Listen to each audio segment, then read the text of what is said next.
ಯಶೋಧ, ಇಷ್ಟು ದಿನ ನೀನು ಸತ್ಯ ಹೇಳಿಲ್ಲ, ಈಗೇನು ಹೇಳ್ತೀಯಾ? ಇವತ್ತು ನೀನು ರೆಡ್ ಹ್ಯಾಂಡಾಗಿ ಸಿಗಾಕೊಂಡಿದ್ಯಾ.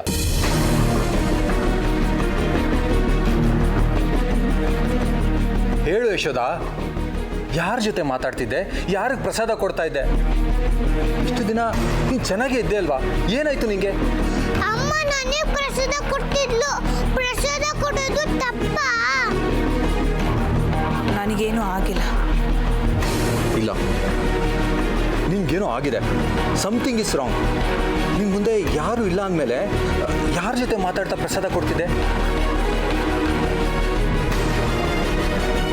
ಈಗ ನನ್ನನ್ನು ಏನೂ ಕೇಳಬೇಡಿ, ನಾನು ನಿಮಗೆಲ್ಲ ಆಮೇಲೆ ಹೇಳ್ತೀನಿ. ಪ್ಲೀಸ್ ಹೇಳು ಯಶೋಧ, ಎಲ್ರ ಮುಂದೆನೇ ಸತ್ಯನ ಹೇಳು. ಅಮ್ಮ ನನಗೆ ಪ್ರಸಾದ ಕೊಡ್ತಿದ್ದು. ಅಮ್ಮಂಗೆ ಯಾಕೆ ತೊಂದರೆ ಕೊಡ್ತಿದ್ದೀರಿ?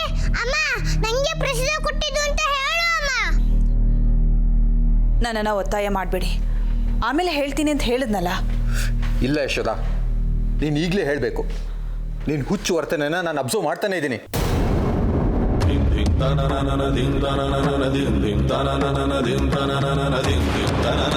ಅಮ್ಮ ನಾನಿನ್ ಜೊತೆ ಇದ್ದೀನಿ ಅಂತ ಹೇಳು.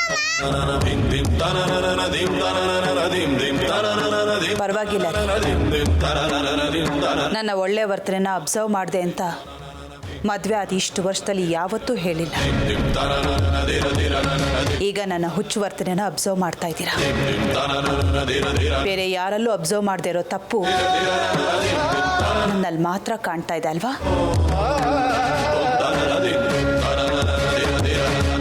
ಯಶೋಧ, ಏನೇ ನಿನ್ನ ಮಾತಿನ ಅರ್ಥ? ರಾಜೀವ ನಮ್ಗೆ ಯಾವ ತಪ್ಪನ್ನ ಕಂಡಿಡ್ದು ನಮ್ಮ ಮೇಲೆ ಜೋರು ಮಾಡಬೇಕಿತ್ತು. ನೋಡ್ದೇನೋ ರಾಜೀವ, ನೋಡ್ದೆ ನೀನು ಹೆಂಡತಿ ಹೇಗೆ ಮಾತಾಡ್ತಿದ್ದಾಳೆ ಅಂತ. ನಮ್ಮ ವಿರುದ್ಧ ನಿನ್ನ ಎತ್ಕಡ್ತಿದ್ದಾಳೆ. ನೀನೇನು ಅಣ್ಣನ ತಲೆ ಕೆಡಿಸೋದು? ಮೊದಲು ಕೆಟ್ಟೋಗಿರೋ ನಿನ್ನ ತಲೆನ ಸರಿ ಮಾಡ್ಕೋ, ಆಮೇಲೆ ಅಮ್ಮ ಮಗ ಅಣ್ಣ ತಂಗಿನ ದೂರ ಮಾಡುವೆ ಅಂತ. ಯಾರು ಹೇಳಿದ್ರು ಅಮ್ಮಂಗೆ ತಲೆ ಕೆಟ್ಟಿದೆ ಅಂತ? ತಲೆ ಕೆಟ್ಟಿರೋದು ನಿಮಗೆ. ಮೊದಲು ನಿಮ್ಮ ತಲೆಯಿಂದೆಲ್ಲ ತಗೊಂಡೋಗಿ ರಿಪೇರಿ ಕೊಡಿ. ಯಶೋಧ, ಹಾಗಾದ್ರೆ ನೀನು ನಮ್ಗೇನು ಹೇಳಲ್ವಾ? ನನ್ನ ಮಾತಿಗೂ ಬೆಲೆ ಇಲ್ವಾ? ಅಣ್ಣ ಹೇಳೋದಾಗಿದ್ರೆ ಇಷ್ಟೊತ್ತಿಗೆ ಹೇಳಿರೋದು. ಹೇಳೋದಕ್ಕೇನಿದೆ? ಹುಚ್ಚು ಕಲ್ಪನೆಗಳಿಗೆ ಕಾರಣ ಏನಿರುತ್ತೆ ಹೇಳು? ಕೆಟ್ಟ ಹಣ್ಣು ಒಳ್ಳೆ ಹಣ್ಣು ಜೊತೆ ಇದ್ರೆ ಒಳ್ಳೆ ಹಣ್ಣು ಕೆಟ್ಟು ಹೋಗುತ್ತೆ. ನೀನು ಇಲ್ಲೇ ಇದ್ರೆ ನಿನ್ನ ತಲೆನೂ ಕೆಡುತ್ತೆ. ನೀನು ನಮ್ಮ ಜೊತೆ ನಡಿ.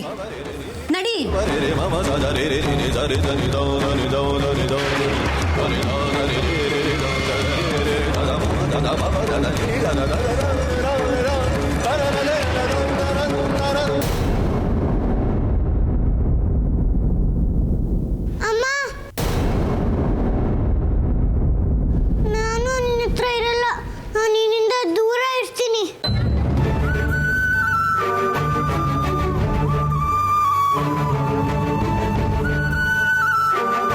ಯಾಕೆ ಪುಟ್ಟ, ಈ ಅಮ್ಮ ನಿನಗೂ ಬೇಡವಾದ್ಲ? ಇಲ್ಲಮ್ಮ, ನೀನು ಹಂಗೋಗ್ಸ್ರೆ ಪದೇ ಪದೇ ಬೈಸ್ಕೊಳಂಗಾಗಿದೆ. ನನಗೆ ನಿನ್ನ ಜೊತೆ ಖುಷಿಯಾಗಿರೋಕ್ಕೆ ಯಾರು ಬಿಡ್ತಾನೆ ಇಲ್ಲ. ನನ್ನಿಂದ ನೀನೇ ಕಮ್ಮ ಬೈಸ್ಕೋಬೇಕು. ನಾನು ದೂರ ನಿಂತ್ಕೊಂಡು ನಿನ್ನ ನೋಡ್ತಾ ಹೊಟ್ಟು ಹೋಗ್ತೀನಿ. ನೀನು ನನ್ನ ಮುದ್ದು ಮಾಡಬೇಡ, ನೀನು ನಂಗೇನು ಕೊಡ್ಬೇಡ. ನಿನ್ನ ಮೊದಲಿನಾಗಿದ್ಬಿಡವ.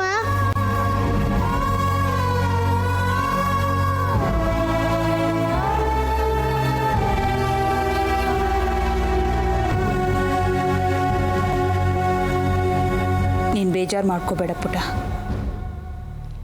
ಯಾರು ಏನೇ ಹೇಳಿದ್ರು ನಾನು ನಿನ್ನನ್ನು ದೂರ ಮಾಡೋದಿಲ್ಲ. ಸದ್ಯ ನೀನು ಅವ್ರ ಕಣ್ಣಿಗೆ ಕಾಣೋದಿಲ್ಲ. ಒಂದು ವೇಳೆ ಕಾಣಿಸಿದ್ರೆ ಅವ್ರು ಏನು ಮಾಡ್ತಿದ್ರು ಅಂತ ಊಹಿಸ್ಕೊಳ್ಳೋಕ್ಕೂ ನನ್ನಿಂದ ಸಾಧ್ಯ ಇಲ್ಲ. ನನ್ನ ಗಂಡನ್ನ ನನ್ನಿಂದ ದೂರ ಮಾಡೋ ಮಟ್ಟಕ್ಕೆ ಹೋಗಿದ್ದಾರೆ ಅವರು. ಈಗ ನನಗಿರೋದು ನೀನೊಬ್ಳೆ. ನೀನು ನನ್ನಿಂದ ದೂರ ಹೋಗ್ಬೇಡ.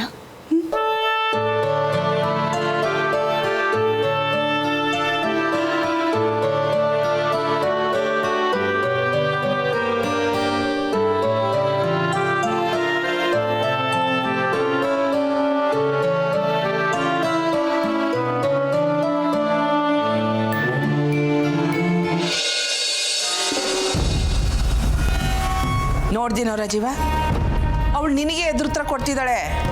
ಮದುವೆ ಆಗಿ ಎಷ್ಟು ವರ್ಷ ಆಯಿತು, ಯಾವತ್ತಾದರೂ ನಿನ್ನ ಎದುರುಗಡೆ ನಿಂತ್ಕೊಂಡು ಮಾತಾಡಿದಾಳೆ ಅವಳು? ಈಗ ಹೀಗೆಲ್ಲ ಮಾತಾಡ್ತಿದ್ದಾಳೆ ಅಂದರೆ ಏನರ್ಥ? ಅವಳಿಗೆ ಹುಚ್ಚು ಕೆರಳಿದೆ ಅಂತ. ಹೌದು ಅಣ್ಣ, ಮಗು ವಿಷಯದಲ್ಲಿ ಅತ್ತಿಗೆಗೆ ತಲೆ ಕೆಟ್ಟು ಹೋಗಿದೆ. ಆ ಮುದುಕಿ ಯಾರಿಗೆ ಮೊದಲು ಮಗು ಆಗುತ್ತೋ ಅವ್ರಿಗೆ ತನ್ನ ಒಡವೆಗಳನ್ನ ಕೊಡ್ತೀನಿ ಅಂತ ಹೇಳಿದ್ಮೇಲೆ ಇದು ಜಾಸ್ತಿನೇ ಆಗಿದೆ. ಅಣ್ಣ, ಒಡವೆ ಆಸೆಗೆ ಅತ್ತಿಗೆ ಇಲ್ದೇ ಇರೋ ಮಗುನ ಭ್ರಮಿಸ್ಕೊಂಡು ಹುಚ್ಚುಚ್ಚಾಗಾಡ್ತಿದ್ದಾಳೆ. ಇಷ್ಟು ಸಾಲದು ಅಂತ ನಿನಗೆ ಒಳ್ಳೇದಾಗ್ಲಿ ಅಂತ ನಾವು ಒದ್ದಾಡ್ತಿದ್ರೆ ನಿನ್ನನ್ನು ನಮ್ಮ ವಿರುದ್ಧ ನಿಂತ್ಕಟ್ಟೋದಕ್ಕೆ ನೋಡ್ತಾಳೆ. ಒಟ್ಟಿನಲ್ಲಿ ಇವನು ಹಣೆ ಬರಹ ಸರಿ ಇಲ್ಲ ಕಣೆ. ಅವಳಿಗೆ ಮಕ್ಕಳಾಗ ಯೋಗ ಇಲ್ಲ, ಇವನಿಗೆ ಹೆಂಡತಿಯಿಂದ ಯಾವ ಸುಖ ಸಂತೋಷನೂ ಇಲ್ಲ. ಜೀವನ ಪೂರ್ತಿ ಆ ಹುಚ್ಚಿನ ಕಟ್ಕೊಂಡು ಹೇಗೋದೇ ಆಗಿದೆ. ಅಮ್ಮ, ಇದ್ಯಾಕೆ ಹೀಗಂತೀಯ? ಅತ್ತಿಗೆಗೆ ಹುಚ್ಚಿಡಿದ್ರೆ ಅಣ್ಣ ಯಾಕೆ ಅವಳ ಜೊತೆ ಜೀವನ ಪೂರ್ತಿ ಹೇಗಬೇಕು? ಅದನ್ನು ಬಗೆಹರಿಸ್ಕೊಳ್ಳೋದಕ್ಕೆ ಏನಾದರೂ ಒಂದು ಉಪಾಯ ಹುಡುಕಿದ್ರೆ ಆಯಿತು.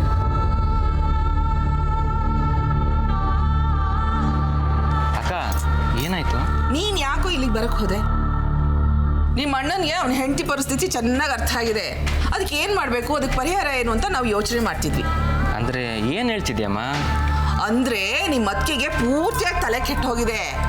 ನಾವು ನೋಡಿದಾಗ ಯಾರೂ ಇರೋಲ್ಲ, ಅವಳಿಗೆ ಮಾತ್ರ ಮಗು ಇರೋ ಥರ ಭ್ರಮಿಸ್ಕೊಂಡು ಹುಚ್ಚುಚ್ಚಾಗಿ ಆಡ್ತಿರ್ತಾಳೆ.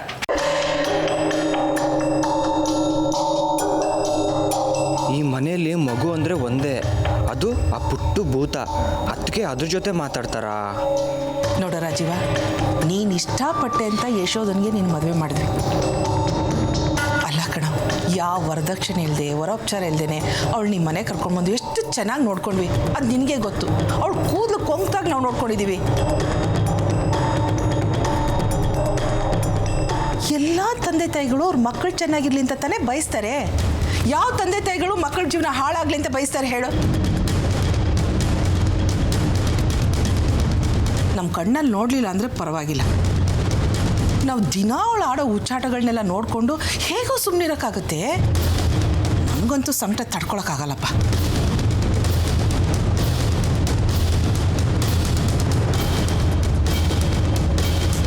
ಪಾಪ ಅವಳ ಜೀವನ ಹೀಗಾಗೋಯ್ತಲ್ಲ ಅಂತ ನಮಗೂ ಬೇಜಾರಿದೆ, ಸಂಕಟ ಇದೆ ಕಣೋ. ಆದರೆ ಏನು ಮಾಡೋಕ್ಕಾಗುತ್ತೆ? ಇವತ್ತು ನೀನು ಎದುರುಗಡೆ ನಿಂತ್ಕೊಂಡು ಮಾತಾಡ್ತಾಳೆ, ನಾಳೆ ಸಿಟ್ಟಲ್ಲಿ ನಿನ್ಗೇನಾದರೂ ಮಾಡಿಬಿಟ್ರೆ, ಇಲ್ಲ ಅವಳ ಜೀವಕ್ಕೆ ಏನಾದರೂ ಅಪಾಯ ಮಾಡ್ಕೊಂಬಿಟ್ರೆ ಏನೋ ಮಾಡೋಕ್ಕಾಗುತ್ತೆ? ನೋಡೋ, ಹುಚ್ಚರಿಗೆ ಗಂಡ ಮಕ್ಕಳು ಬೇರೆಯವರು ಭೇದ ಭಾವನೆ ಇರಲ್ಲ. ಹುಚ್ಚು ಹುಚ್ಚೆ.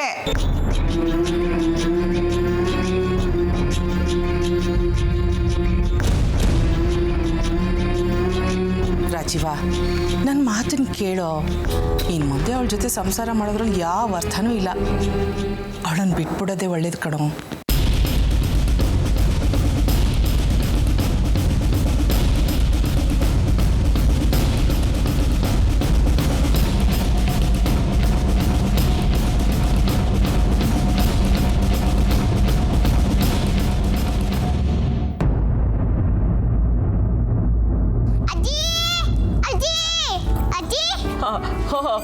ನೀನು ಮತ್ತೆ ಬಂದ್ಯಾ? ನಿಮ್ಮಮ್ಮ ಎಲ್ಲಿ ಕಾಣ್ತಾನೇ ಇಲ್ಲ. ನನ್ನ ರೂಮ್ ಕಡೆ ಬಂದೇ ಇಲ್ಲ ನೋಡು. ಓ, ನೀನು ಸಿಕ್ಬಿಟ್ಟೆ ಅಂತ ನನ್ನ ಮತ್ತೆ ಬಿಟ್ಲು ಹೇಗೆ? ಇಲ್ಲ ಅಜ್ಜಿ, ಅಮ್ಮ ತುಂಬಾ ಪಾಪ. ಅಮ್ಮಂಗೆ ಎಲ್ಲಾರು ಬೈತಾರೆ. ಅಮ್ಮನ ಗಂಡನು ಬಂದು ಜೋರ್ ಮಾಡ್ಬಿಟ್ರು. ಏನು, ರಾಜೀವ ಬಂದು ಜೋರ್ ಮಾಡಿದ್ನ? ಅಜ್ಜಿ, ಅಯ್ಯೋ ದೇವ್ರೆ, ಅವನಿಗೇನಾಯ್ತು? ಇಷ್ಟು ದಿನ ಚೆನ್ನಾಗೇ ಇದ್ನಲ್ಲ. ನಿಮ್ಮಮ್ಮ ಏನು ಜೋರ್ ಮಾಡಲಿಲ್ವಾ? ಇಲ್ಲ ಅಜ್ಜಿ, ಅಮ್ಮ ಏನ್ ಜೋರ ಮಾಡ್ಲಿಲ್ಲ. ಅಮ್ಮ ಅತ್ತೆ ಬೈದನು ಸುಮ್ಮನೆ ನಿಂತಿದ್ಲು. ಅಮ್ಮ ಹುಷಾರ್ ಹೇಳಲ್ಲ. ನಾನು ಯಾರಿಗ ಕಣ್ಣಿಗೂ ಕಾಣಿಸಿಲ್ವಲ್ಲ, ಇಲ್ಲ ಅಂದಿದ್ರೆ ನಾನು ಎಲ್ಲಾರ್ಗೂ ಹುಷಾರ್ ಹೇಳ್ಬಿಡ್ತಿದ್ದೆ. ನೀನು ಹೇಳ್ತೀಯ, ನೀನಿಷ್ಟು ಧೈರ್ಯ ಹೇಳಿದ್ರು ನಿಮ್ಮಮ್ಮ ಒಂದು ಎದುರು ಮಾತಾಡೋದಿಲ್ವಲ್ಲ. ನಾನು ಏನು ಮಾಡಲಿ? ಅಜ್ಜಿ, ಅಮ್ಮ ಗಂಡ ಮಾತ್ರ ಯಾರು ಮಾಡಿದವರು ತಪ್ಪನ ನಾನು ಮಾಡಿದ್ದೀನ ಅಂತ ಕೇಳಿದ್ಲು. ಹೌದಾ? ಹಾಗೆ ಹೇಳಿದ್ಲಾ? ಹ್ಞೂ ಅಜ್ಜಿ. ಈಗ ನಂಗೆ ಸಂತೋಷ ಆಯಿತು ನೋಡು. ನಿಮ್ಮಮ್ಮ ಈಗ ನಿಧಾನವಾಗಿ ನಮ್ಮ ದಾರಿಗೆ ಬರ್ತಿದ್ದಾಳೆ. ಇನ್ನು ಮುಂದೆ ನಿನ್ನ ಮಂತ್ರವಾದಿ ಅತ್ತೆಗೆ ಸರಿಯಾಗಿ ಜೋರು ಮಾಡ್ತಾಳೆ, ನೋಡ್ತಿರು. ಹಾಗೆ ಜೋರ್ ಮಾಡಬೇಕು. ನನಗೆ ತುಂಬಾ ಖುಷಿ ಆಗುತ್ತೆ. ಆಗ ನಾನು ಚಪ್ಪಲಿ ತಟ್ಕೊಂಡು ಮಜಾ ಮಜಾ ಮಜಾ ಮಜಾ ಅಂತ ಕುಣಿತೀನಿ. ನೀನು ನಿಮ್ಮ ಅಮ್ಮನಿಗೆ ಬೈದವ್ರಿಗೆಲ್ಲ ಹುಷಾರ್ ಅಂತ ಹೇಳೋಕೆ ಹೇಳು, ಗೊತ್ತಾಯ್ತಾ? ಹೇಳ್ತೀನಿ. ನಾನು ಮುದ್ದು ಅಜ್ಜಿ.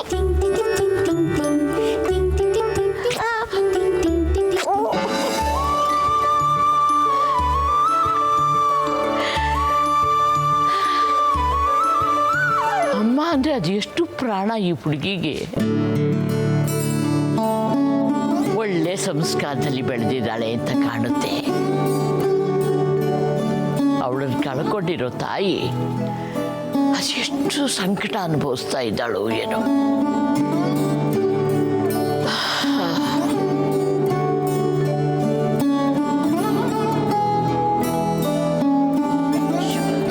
ಅಮ್ಮ, ಯಶೋದ ನನ್ನ ಹೆಂಡತಿ. ಅವಳನ್ನ ನಾನು ಈಗಲೂ ತುಂಬ ಪ್ರೀತಿಸ್ತಾ ಇದ್ದೀನಿ. ಅವಳ ಸಮಸ್ಯೆ ಏನು ಅಂತ ತಿಳ್ಕೊಂಡು ಅದನ್ನು ಬಗೆಹರಿಸಬೇಕು.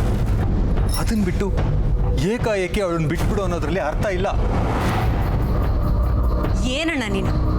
ಅವಳು ಹುಚ್ಚುಚ್ಚಾಗಿ ಆಡೋದನ್ನ ನೋಡಿದ್ರು ಅವಳು ಪರ ವಹಿಸ್ಕೊಂಡು ಮಾತಾಡ್ತಿದ್ಯಲ್ಲ. ನಮ್ಗೆ ನಿನ್ನ ಹೆಂಡತಿ ಮೇಲೆ ದ್ವೇಷನ? ನೀನ್ ಚೆನ್ನಾಗಿರ್ಲಿ, ನಿನ್ನ ಸಂಸಾರ ಚೆನ್ನಾಗಿರ್ಲಿ ಅಂತ ತಾನೆ ನಾವು ಬಯಸೋದು. ಇಲ್ಲ, ನನಗೆ ಅವಳನ್ನ ಬಿಟ್ಬಿಡೋದು ಸರಿ ಅನಿಸ್ತಿಲ್ಲ. ಓ, ಅತ್ತಿಗೆನ ಬಿಟ್ಟಿರಕ್ಕಾಗಲ್ವಾ? ಅಂದ್ರೆ ನಮ್ಮನ್ನ ಬಿಟ್ಟಿರ್ಬೋದು ಅಂತನಾ?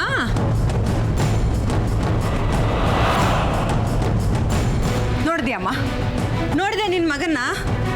ನಿನ್ನನ್ನಿಲ್ಲೇ ಬಿಟ್ಟು ಬೇರೆ ಮನೆ ಮಾಡಿ ಹೆಂಡ್ತಿನ ಕರ್ಕೊಂಡು ಹೋಗೋದಕ್ಕೆ ತುದಿಗಾಲಲ್ಲಿ ನಿಂತಿದ್ದಾನೆ.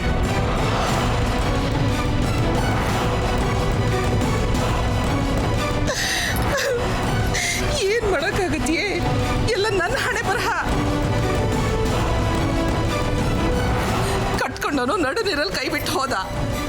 ನೀನು ಚೆನ್ನಾಗಿ ಹೊರಟೋಗ್ತೀಯ. ಇನ್ನು ಇವನು ಹೆಂಡತಿ ಸರಿ ಹಿಡ್ಕೊಂಡು ಓಡಾಡ್ತಿರ್ತಾನೆ. ಇನ್ನು ಈ ಮಗನಿಗೂ ಕೆಲಸನೇ ಇಲ್ಲ. ನಾನು ಸಾಯೋ ತನಕ ಇನ್ನೊಬ್ರು ಹಂಗಲ್ಲೇ ಇರಬೇಕು. ಹಬ್ಬ ಹಮ್ಮಿನಿ ಹಾಕೋ ಹಿಡಿ ಕೂಳ್ ತಿನ್ಕೊಂಡು ಈ ಮನೆಯಲ್ಲಿ ಕಾಲ್ ಕಸ ಥರ ಬದುಕಬೇಕು. ಹೀಗೆ ಬದುಕೋದಕ್ಕಿಂತ ನಾನು ಯಾವುದಾದ್ರೂ ಕೆರೆನ ಬಾವಿನ ನೋಡ್ಕೊಳ್ಳೋದೇ ಒಳ್ಳೇದು. ಅಮ್ಮ, ಯಾಕಮ್ಮ ಈ ರೀತಿ ಮಾತಾಡ್ತಾ ಇದೆಯಾ? ನಾನು ಮನೆ ಬಿಟ್ಟು ಹೋಗ್ತೀನಿ ಅಂತ ಎಲ್ಲಿ ಹೇಳಿದೆ? ಯಶೋದ ಸಮಸ್ಯೆ ಏನು ಅಂತ ತಿಳ್ಕೊಂಡು ಅದನ್ನು ಬಗೆಹರಿಸೋಣ ಅಂತ ಹೇಳಿದೆ ಅಷ್ಟೇ. ಹೌದಕ್ಕ, ಅಣ್ಣ ಹೇಳ್ತಿರೋದು ಸರಿಯಾಗೇ ಇದೆ. ಮೊದಲು ಅತ್ತಿಗೆಗೆ ಏನಾಗಿದೆ ಅಂತ ನಾವು ತಿಳ್ಕೊಳ್ಳೋದು ಒಳ್ಳೆಯದು. Shut up. ಮಧ್ಯದಲ್ಲಿ ನೀನು ಯಾಕೆ ಬಾಯಿ ಹಾಕ್ತಿದ್ಯಾ? ಈ ವಿಷಯದಲ್ಲಿ ಮೂಗು ತೂರಿಸೋದಕ್ಕೆ ನಿನ್ಗೆ ಯಾರು ಹೇಳಿದ್ದು? ನಿನಗೇನು ಅನುಭವ ಇದೆ ಅಂತ? ಹೆಂಡ್ತಿನ ಮಕ್ಕಳ?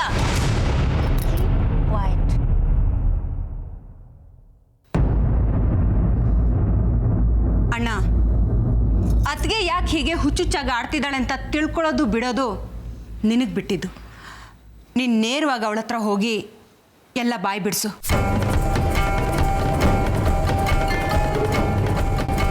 ಹೌದು ಕಣೋ, ರಾಗಿಣಿ ಹೇಳ್ತಿರೋದು ಕರೆಕ್ಟು.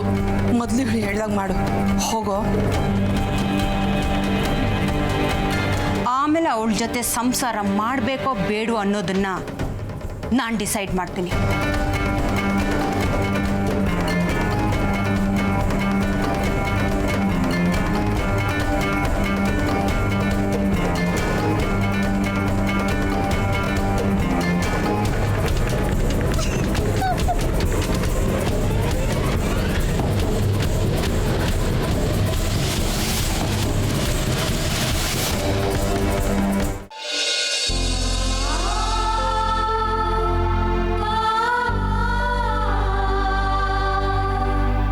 ಅಂಜಲಿ ಪುಟ್ಟ, ಎಷ್ಟು ಹೊತ್ತು ಎಲ್ಲೋ ಹೋಗಿದ್ದೆ? ಏನು ಮಾತಾಡ್ಬೇಡಿ, ಸಾಕ್ ಬಾಯಿ ಮುಚ್ಚಿ. ಕಂದ, ನೀನು ಅಮ್ಮನ ಬೈತಾ ಇದೀಯಾ? ಇಲ್ಲ ಅಮ್ಮ, ಬೇಜಾರ್ ಮಾಡ್ಕೊಂಡ್ಯಾ? ನೀನು ಹೀಗೆ ಸಾಕ್ ಬಾಯಿ ಮುಚ್ಚಿ ಅಂತ ಕೈ ಎತ್ತಿ ಎಲ್ಲಾರ್ಗೂ ಹೇಳ್ಬೇಕು. ಹಾಗಂತ ಅಜ್ಜಿ ಹೇಳಿದ್ರು. ಹೌದಾ?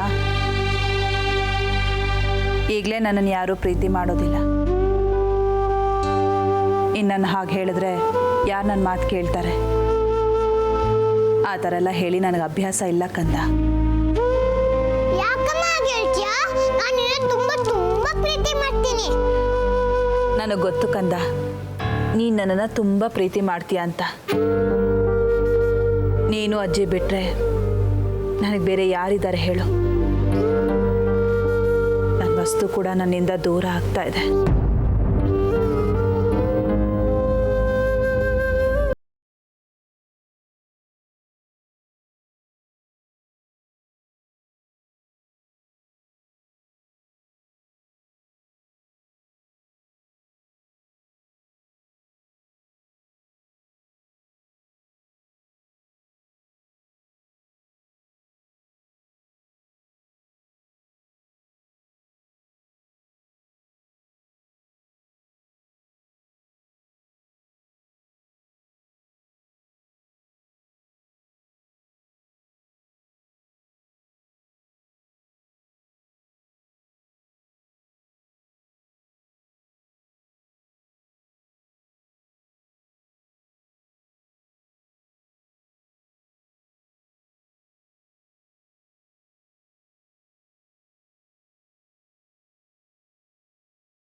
ಮತ್ತೆ ನನ್ನ ಹತ್ರ ಯಾಕೆ ಮುಚ್ಚುಮರೆ ಎಲ್ಲ? ನೋಡಿ ಯಶೋದ, ನೀನು ಸತ್ಯ ಹೇಳೋವರೆಗೂ ನಾನು ನಿನ್ನ ಜೊತೆ ಮಾತಾಡೋಲ್ಲ.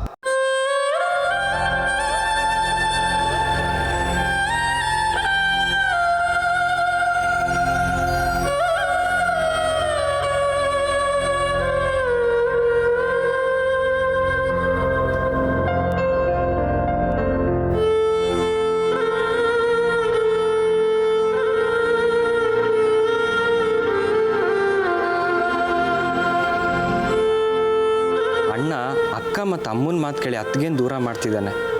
ಅತ್ತಿಗೆ ದೂರ ಆದರೆ ಇಬ್ರಿಗೂ ಕಷ್ಟ ಅಂತ ಅವನಿಗೆ ಅರ್ಥ ಆಗ್ತಿಲ್ಲ. ಅವನಿಗೆ ಹೇಗೆ ಹೇಳೋದು?